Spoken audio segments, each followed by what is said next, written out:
Welcome into the Detroit Lions Live post-game show presented by Cure Auto Insurance. 90 points later, Week 15 is a wrap. For the first time in 13 weeks, Detroit Lions know what it feels like to lose. 48-42 is the final. Over 1,100 total yards of offense combined between both of these teams. And the Bills are walking away as winners here in Week 15. Alongside the Super Bowl champ Lomas Brown, I'm Dannie Rogers. We knew that this was going to be a shootout. Did we know over 1,100 total yards of offense?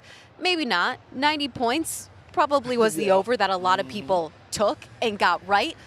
This is a big loss for Detroit. Granted, Bills are an AFC opponent. However, that one seed for Detroit in the NFC is hanging in the balance now. It really is, Danny. Like you say, this was a big game.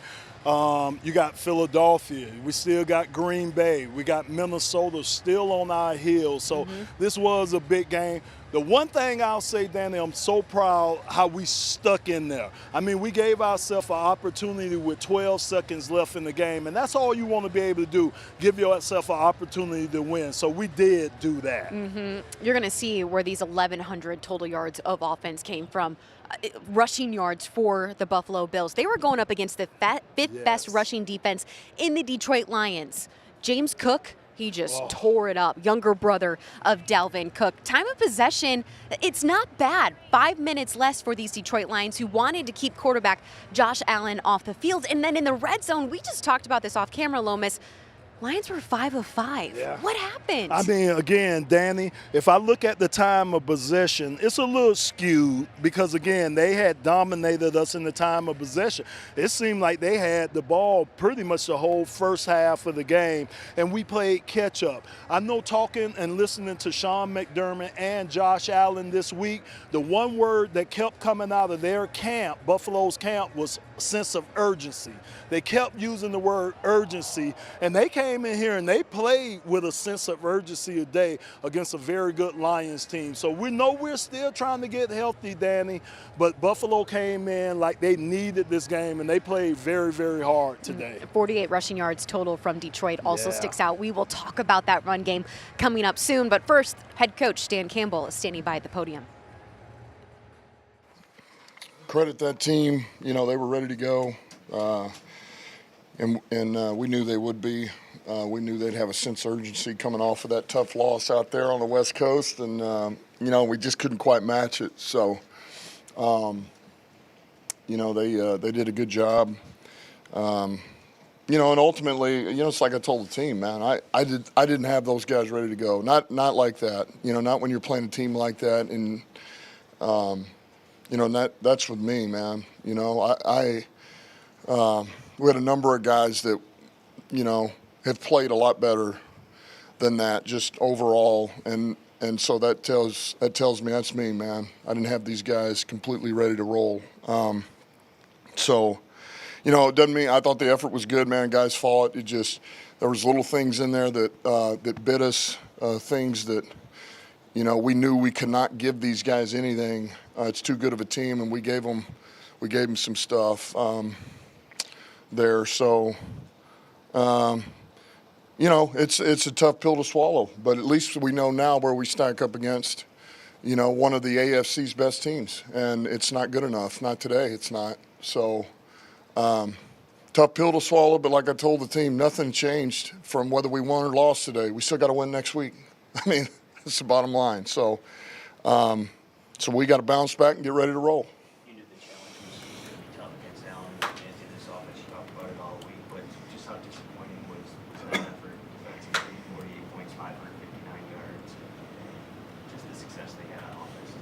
Yeah, it's frustrating. You know, I thought we would, you know, we'd be better. And there again, it's not the, you know, some of these things where they make a play, man, I can live with that stuff. You know, it's across the board when you know that you have self-inflicted wounds. There's things that we did on our own and gave those guys something to where they had better opportunities. That's the frustrating part. You just want to know that, you know, you didn't help them. And I do feel like we helped them a little bit there. How much was this just a case of injuries catching up to the defense and playing really good quarterback? No, I'm not buying it. I'm not. I don't buy it. You know, we can be better. We should have been better. We know how good they are, but that team was more urgent than us today overall. Getting outside of the pocket is offensive. Yeah, you know, he got us a few times. We knew unless we were in certain coverages, we had to keep him hemmed in there, and it was going to take a lot of discipline up front. And then there would be these things, particularly third down, where we could cut it loose and go get him. And we had some of those, and then, you know, somebody we may have that's trying to spy out on him's got to get him, and we couldn't get him. So, look, he poses a huge issue. I mean, he's tough, you know, and we knew that going in. And you know, certainly we wanted to be able to handle that better, and it was one of those days we just didn't, you know, and then we couldn't counteract it on offense, you know, and that was kind of some of this issue too is, you know, I thought on defense we had two crucial stops at the end of half. You know, one of them goes in at halftime, obviously, but at least you eliminate points, and the one before that, offense gets it back, we can't score, you know, we can't turn it into points. So, and then vice versa, you know. Offense starts going, and then we couldn't stop them on defense. So it just was one of those games we didn't complement each other well. When you look at this game, a game like this, do you chalk it up to Josh Allen was great and they were ready, or do you think you have some serious deficiencies to look at on defense? No, I just feel like we didn't play at the same level that team did today. That's how I feel, and that's why honestly I put this on me, man. I just didn't feel like I had them ready to go. Not like we've been, you know, and you can get away with maybe if you're not quite all the way to a 10, but not against the Buffalo Bills, Kansas City Chiefs, or Green Bay Packers, Minnesota, Philly, whoever they are, it's not going to be good enough, and it wasn't good enough today. Was the first onside kick, what kind of motivated you to do that early? I thought we'd get the possession, you know. I thought we were going to get that ball, and it was one of Bates' best kicks that I've seen him have. That was a big kicker at the end. You know, that thing took a good jump on us, and Hollis made a heck of a play on it. And you know, obviously now sitting here hindsight after them taking it down to the 3-yard line, yeah, I wish I wouldn't have done that. But it is what it is. So you said get a lot of snaps today. Was something going on with Montgomery at all, or was the game plan just he just got a little banged up. You know, he got a little banged up, and really, look, we only had 15 rushes. You know, we never got our run game going, which was going to be a point of emphasis. And even out of those 15 carries, we could never get it going. So that's 2 weeks in a row. It's not good enough, and it's not them, it's us. You know, and that's what's frustrating too. We're better than that. But then we got in this type of game where, you know, Goff's playing at such a high level, you know, and we got some receivers making plays. St. Brown made some plays for us, you know. Gibbs made some plays, and that, you know, you get in that kind of shootout and you don't feel like you can run it, then you're going to throw it. And, you know, like I say, we wouldn't have had this much production had our quarterback not played as good as he did. I mean, he played top notch now. That's asking a lot of any quarterback, but 59 attempts here, I mean, that was big time. Big time, yeah. Dan, is there an update on Dorsey and also? Yeah, he'll probably be out for the year. He is going to be out for the year. It's a tough injury. Really got similar to Hutch. Carl? No more tomorrow. I don't feel good about either one of those guys. With an ACL? Don't feel good as in for the rest of the season? Yeah, normally if I'm like saying I don't feel good, that means not good for the rest of the year. So don't feel good about it. You said, you didn't kind of showed you how you stacked up against one of the AFC's best for right now this December. But a lot of people will probably draw some conclusions. How do you feel? What does it mean for your playoff readiness, I guess, or where you have to get to be ready for playoffs? No, I think it's, you know, I don't know. I don't take it into that like, oh, okay, well, I look at it more as, man, we were not ready to play today, you know. Like, I think so much more about finding ways to win the game, and we weren't able to do that. And so we were not good enough today versus that opponent, you know, to have a chance to win it. Not enough. So, you know, we just got to be ready to go. We got to be more locked in next time we play. And honestly, that's what I'm saying. I'm serious. It starts with me, man. I have to do a much better job of getting these guys ready to roll and be urgent about you know, this type of opponent. So no excuses. We just wasn't good enough. And that was the bottom line. It's frustrated. Everybody's frustrated. Guys are frustrated. But you know what? That's part of life, man. You lose, and it's a bad taste in your mouth. And now what are we going to do about it? You know, do we want to sit there and feel sorry for ourselves? We're going to bounce back and go to Chicago. So. Being the starting quarterback for the Lions, moving out here to Detroit, what's the first thing you learned about car insurance? Yeah, I learned it's a challenge, and I'm curious what brought you to Michigan. We were a big part of the new reform laws that were passed in 2019, went into effect in 2021. So it gave us an opportunity to give affordable rates to people in Michigan that they've been starving for years. Amazing. Anything else? Yeah, go Lions. Cure Auto Insurance. Drive well. Detroit Lions Live is brought to you by Cure Auto Insurance. Log on to cure.com to see how you can save. Lions losing one here in Week 15. 48-42 is the final against the Buffalo Bills. This is the first time all season long Detroit Lions run game has been held to below 100 yards, 48 on the day. It was led by Jahmyr Gibbs on the ground, though. 8 carries, good enough for 31 yards, and 1 touchdown that he got in there in the second half. Jahmyr Gibbs still over 100 scrimmage yards here today. So even when the run game isn't going, he's still impacting this offense. No, he really is, Danny, because, again, he does it in both pass and in the run game. The thing that's just kind of difficult for me to accept right now is that we just only ran the ball 15 times. Coming into this game, I would have felt that we would have ran the ball a lot more than we threw the ball. And I know circumstances dictate what you have to do throughout the course of a game, but I thought our key to success would have been for us to run the ball like we've been doing all year long, and then everything else comes off the run. Credit Buffalo. They did a great job of shutting us down today, and they were able to kind of control the tempo of the game. And they did a great job, Danny. They really did. That's a good team, an 11-3 team. That's a really good team over there. Detroit O-line was full strength, too, with left tackle Taylor Decker making it back into the lineup today. In the receiving game, Amon-Ra St. Brown was lights out. 193 receiving yards. That is now his new career high for yards in a single game. 14 receptions, 1 touchdown. You know how Amon-Ra functions, though. He had 2 drops in this one. One he dropped, one off his fingertips, and a fumble. You know he's going to think about those plays more than those 193 yards. You are so right about that. And it was so unusual to see that out of Amon-Ra, the fumble, you know, and then the incomplete pass, because he's been just such a consummate pro since he's been here. He's a guy that Jared relies on. He's a guy that offense relies on.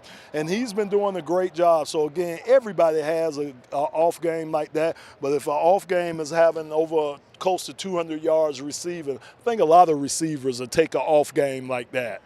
Early, Tim Patrick was found in the receiving game. He's coming off a multi-touchdown game from last week against the Packers. He comes in, gets things going with 1 touchdown in the second quarter to make it a 14-7 ball game. Just 30 yards on the day. He was still really impactful with big catches. Yeah, and then getting that touchdown, and that big 6'5" frame, he stretched out and got across the goal line. So, again, I just think Tim Patrick could be such an ultimate weapon in this offense because of his size. I mean, the guy can run the middle of the field for you. He could get the out routes if you need him to, but he could go up with his catch radius and catch almost anything that's thrown at him. So I think he's a guy that we're going to probably rely on more and more, Danny, and you see it. We're going to him a lot more. The numbers may not say that, but Jared really looks for him a lot more. He's a receiver that Goff trusts, and Goff also trusts Jameson Williams. We continue to see that relationship bud here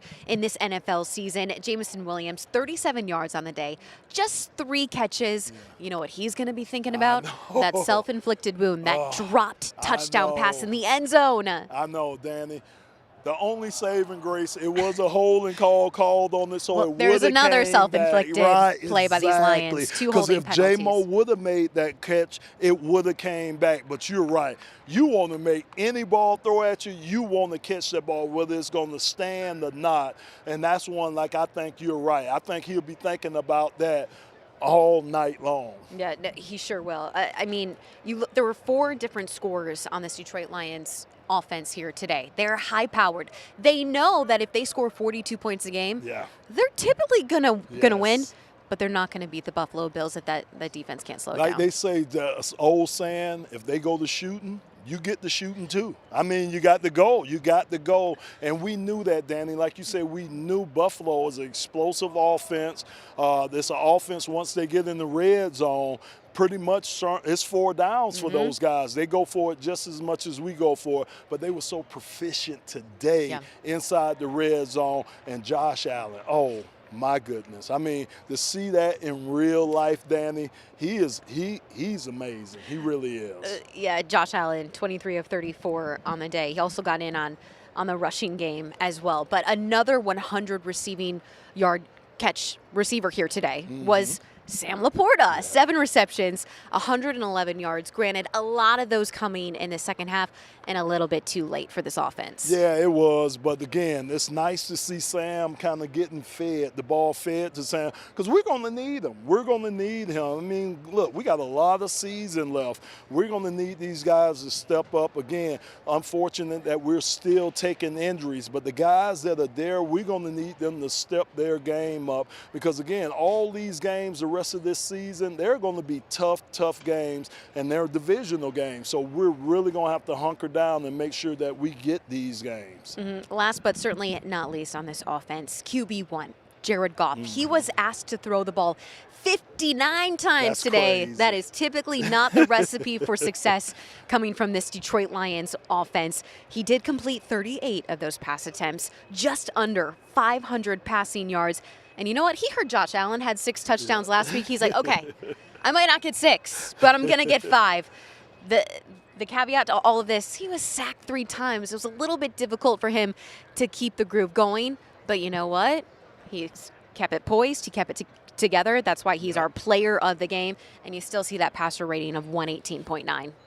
Danny, what I don't see is how he used those wheels. I mean, Jared, man, he pulled that ball down the day, and he got out of trouble. He picked up first downs. He did what he needed to do to extend plays. I love the way Jared Goff played today, because, again, not only did he use his arm, but he chose to use his legs, too, to help this team out. And I thought it was big. I thought it was vital, because you put that on film. So now teams know, okay, Jared Goff can get out, he can extend plays, and he can get the first down if he needs to. Goff always talks about how he can impact this game in the rush game, and he did do that today with a big first down run.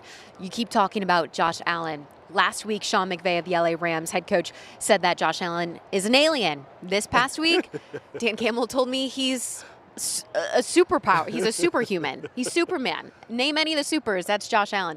He's very difficult to stop, and you saw that today. Even when the pocket was squeezed, he slipped out and he was able to make plays at the last second. I like to say he was one of the Incredibles, like the dad Incredible. Yeah, that's a man. big dad. Yeah, that is. That is a large big man. Dad. You're not wrong. Josh Allen's 6'5". Yeah, I'm telling you, he's a big guy. And Danny, I mean, I really wanted to see him in real life, see him perform, see if he was worthy of that MVP caliber or candidacy that he's up for. Yes, he is. He's everything that was advertised. The guy's a problem for the AFC to stop.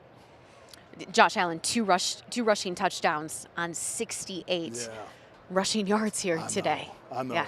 And they weren't big plays, Danny, but it was the little things. He avoided a sack, get out, throw the ball downfield. I mean, it's the little aggravating things that he did to keep plays going that was so frustrating today. But that's what great players do. They frustrate you, and he did that today. They keep saying Allen, very good unscripted, and he had to do a lot of unscripting here today. There are 3 players on this Detroit Lions offense that have over 1,000 scrimmage yards here today. You didn't see David Montgomery get in on the action. He just had 4 rushing yards. We heard from Dan Campbell. He might be dealing with something injury-wise, but he has over 1,000 scrimmage yards on the season. Jahmyr Gibbs, 14 total touchdowns. That is leading everyone on Detroit's team right now. Amon-Ra St. Brown, over 1,000 receiving yards today. And Amon-Ra, he keeps somehow breaking records. He now has the second most catches a player has logged in the first 4 seasons in NFL history. Wow. Number 400 today, surpasses Jarvis Landry. Man, I'm telling you, Danny, I always say this to you, it's just amazing to me.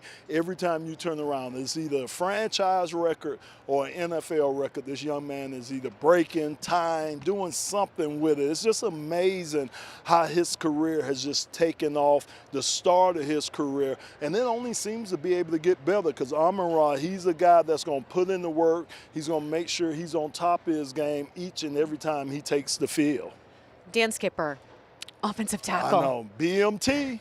He is always reporting eligible. He did so today because Dan Campbell had a touchdown pass that he needed to catch. You know what he did? He did one better. Ran towards the end zone with that ball, lowered his shoulder, took a hit he didn't really need to take, and he scored his first ever touchdown in the NFL. Lomas, you played 18 seasons in the NFL. No one let you catch any balls. I never got a BMT, a big man touchdown. They never gave the big fella one. I wish I could have got one. Like you say, Skipper looked good throwing that shoulder in there and getting across that goal line. But again, Ben Johnson, the creativity, how he uses everybody. It don't matter what position you play, you might get a ball. So it was just great to see him get a BMT, big man touchdown. And, you know, we keep note of that. So I guess that was the third one in franchise history. I'm not sure. It is. Okay, there you go. He joins Taylor Decker, who's currently on the team. I wish it would have been Lomas Brown. I wish he would have been joining Lomas Brown this one. I'll write a letter for you. Thank you. I will. Best part about that, Dan Skipper and his wife, Mac, are being induced tonight, and they're going to have their baby girl. So baby and a touchdown incoming for the Skippers. QB1, Jared Goff is standing by at the podium. Let's hear from him. Yeah, it's not enough. That's really the best way to put it. I think, we were able to rack up some yards and some touchdowns there late in the game. And, you know, if we had done that earlier in the game, you know, it probably would have been a closer game and wouldn't have felt so much like garbage time there at the end. I know we kind of made it close there at the end. You get the onside kick, you got a chance. But, I think early in the game we kind of shot ourselves in the foot offensively. In a game like that, against an opponent like that, you get behind the 8 ball a little bit, down a couple scores, and it's hard to climb back. 2 games in a row where the rushing attack maybe wasn't as efficient as you're used to. Are you able to kind of diagnose what the issues were today with the running? I don't know. I think we had to, in some ways, move on from it, and with the way the game was going. You know, maybe we stick with it if the game's in a little bit of a different place.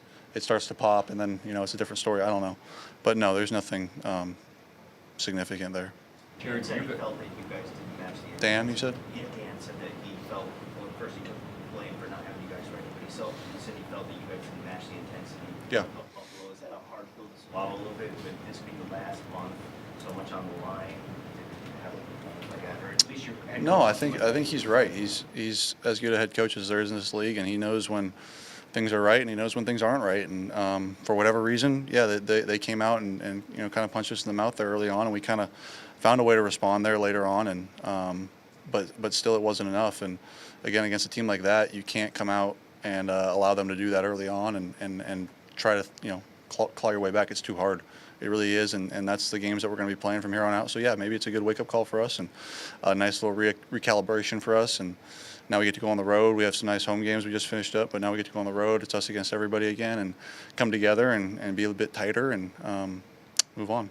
Loss is a loss, but, you know, can you take appreciation from this test this late in the season to see, like you said, some of those things y'all need to clean up on at this point in the season? Appreciation from the loss, I don't know. I think that's a dang good team, and I think we're a dang good team, and they played really well, and we didn't. And that's why the game was lopsided for most of the game. And they're the class of the NFL, and we'd like to think we are too. And they came out and played better than we did today. Jared, you guys haven't lost much at all, obviously, all year. So when you suffer a loss like this, do you have to resist the temptation not to overreact or overthink it, or others might think the sky is falling or whatever? We don't. We will be just fine. I'm sure there will be a ton of stuff written about the sky falling, but no, internally we're good. We had won, I don't know how many in a row up to that point, but It sucks to lose. We would have loved to win every game out all the way through the Super Bowl, and I hope we can look back on this one as a good learning lesson for us and move on and use some of the stuff that we learned in this game and to help us win these next 3 before we hit the playoffs. You said the phrase recalibration. Yep. After the Tampa Bay loss, it seemed like you guys similarly recalibrated in some Sure. of the deficiencies. I mean, can this ultimately be beneficial to your ultimate goal here? Yeah, if you handle it the right way, right? Like that's what I'm saying. Like and I think we will. You know, if you handle it the right way and you recognize where your shortcomings were and get better and move on, then sure, it can be a great thing for a team. And we know we've got Minnesota on our heels in the division, and we're battling Philly for the 1 seed. And now, if there's not urgency now, then there won't be. You know, and I believe there will be a ton of urgency from our guys, and not that there wasn't today, but there will be now for sure. You know, we've got 3 games. It starts with the division next week, and move on from there. Jared, it seemed like their D-line had you guys on your heels in the first half, first quarter. Mm-hmm. Anything about the way they rushed stand out? Anything that you guys? No, I just thought they played well. They played well early on. Certainly the first quarter, they played better than us and myself, everyone. I think I don't think that's up for debate. And then as the game went on, we settled in and played better and made it a close game, but it wasn't enough. Maybe not as fun in the loss, but to get Skipper the touchdown, again, what's going on in personal life for him as well? Just how meaningful was that for you? Yeah, it was cool. It was cool to see him score, and he almost came up short by trying to run that guy over. But I'm glad he got that touchdown. But it would be a lot more fun to celebrate that in a win. Absolutely. Thank you, guys. All right, thanks, guys.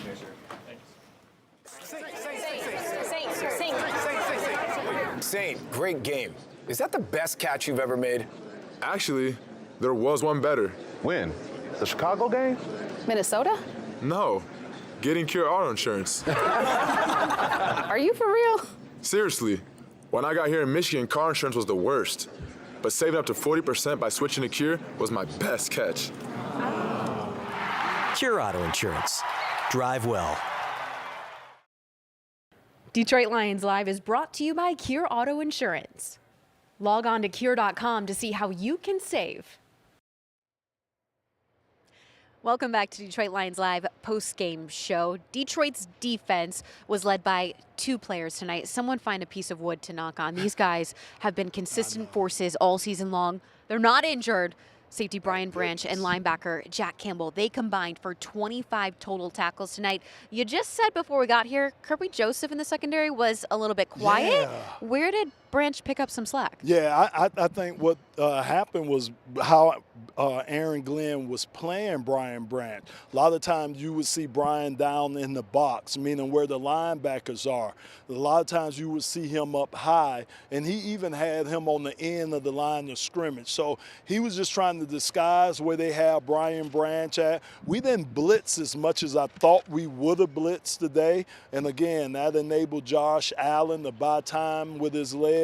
But I did think that Brian Branch made some solid tackles today and did what he needed to do to kind of help support that defense. But, man, I'll tell you what, Buffalo's offense, they were rolling today. They really were, Danny. It was impressive to see that offense, almost kind of watching our offense, almost kind of a mirror image of our offense. That's going to be a hard out for any team in the AFC, the Buffalo Bills. Which Detroit defense would be accustomed to going up against in practice. But they give up over 500 total yards of offense, the most this season, and only force 1 Buffalo punt. Now we look towards we look towards tracking all the scores around the league because it is crunch time. 3 more regular season games left for Detroit. They have to win out if they want to clinch that 1 seed, and even then, it is not totally guaranteed because you know what? Minnesota is on their heels. Taking a look at LA Rams versus San Fran. Okay, 12-6. Lions will travel to Santa Clara. If Niners keep getting beat down, I kind of don't hate that. Yeah, go in there, take care of business for Detroit. Going on with them outside of the football field. Dallas got a big win over the Panthers, but we don't really care about them right now. Okay, Baltimore over the Giants, 35-14. Nothing shocking there. Cardinals in the NFC getting a big win over New England. I know Colts, Broncos had a lot of implications that we don't really care about, I'm not going to lie. Bucks put it on the LA Chargers, 40-17. There was some breakdown in there. I would love to know what it is. That's shocking, too. It is. Philly, this this score looks kind of close, but over 2 scores up on Steelers. They get a big dub over Pittsburgh in that in-state rivalry. Looking at some big game implications. Green Bay right now over Seattle 7-0 in the first. Monday Night Football, Bears over Vikings. I don't know if we need to say this more than once, but Lions fans are cheering for the Bears this weekend. No, and then they're not next weekend. That's exactly right. So we need the Bears to come through. Come on, Chicago, we need you. Let's see. Here's division leaders. Lions atop that in the NFC North, 12-2. Eagles 12-2 as well. Eagles need to pick up some losses here as well. In the wild card, Vikings eyeing that slot 11-2. It could all come down to Week 18. Detroit versus Minnesota. If both of those teams come in with just 2 losses, it's going to be dicey. Yeah. It is going to be a good one. Yeah, it really is, Danny. And I know this with the schedule makers. They have to be loving this, that it could come down to a all or nothing game with the Lions versus the Vikings. Again, we got a lot of work to take care of in between facing the Vikings, starting off with Chicago, which is going to be a tough game. Divisional game. It's going to be tough, Danny. Next Sunday, 1 p.m. Week 16, the rematch between Detroit and the Chicago Bears. Last time Detroit played Chicago, and it was an abysmal ending. Yes. Everyone was waiting for it to end, waiting for Chicago to do something on offense. They end up firing their head coach, and they're a little bit in an abysmal space right now. Rookie quarterback Caleb Williams trying to make something out of nothing here in this season. We need to make him look like a rookie again, and we're not going to take Chicago lightly. I think, again, we had got a wake-up call with those guys when they came here, really, really close game. So I think these guys are going to be a little bit more geared in for the Chicago Bears because they know if you let this team hang around, man, this is a team that can beat you. Any team can, but a divisional team, they really can hurt you and hurt what we're trying to get done. We will be tracking scores across the league here through Monday night. Yeah, that's going to be a big one. Bears taking on Vikings, and then Lions heading to the Windy City to take on those Chicago Bears in Week 16. For Lomas Brown, I'm Dannie Rogers. This is a tough pill to swallow. One that Detroit has not had to swallow in 13 weeks. They have not lost since Week 2. You didn't even know how to act when you came out here, LB. It got a little stuck right there, that peel. It got a little stuck right there, Danny. Lions hoping they don't know what that feels like for the rest of the season, or it's going to be a tough one. Man. All righty. Final from Ford Field, 48-42. Detroit going back on the road next week to take on the Chicago Bears, but 48 points, most points surrendered by this defense since October 22 against Seattle. We'll get it Can't together. happen again. We'll get it together. There's going to be some tough coaching that goes on this week. We're going to get it together. Little We're bit gonna of take it out self-reflection. on somebody. There you go. Let's take it out on somebody next week. Well, Let's Bears do sound that. like a good opponent to do that Thank too. you. For Lomas Brown, I'm Dannie Rogers. Thanks so much for watching Detroit Lions Live post-game show presented by Cure Auto Insurance. We'll see you next week on the road.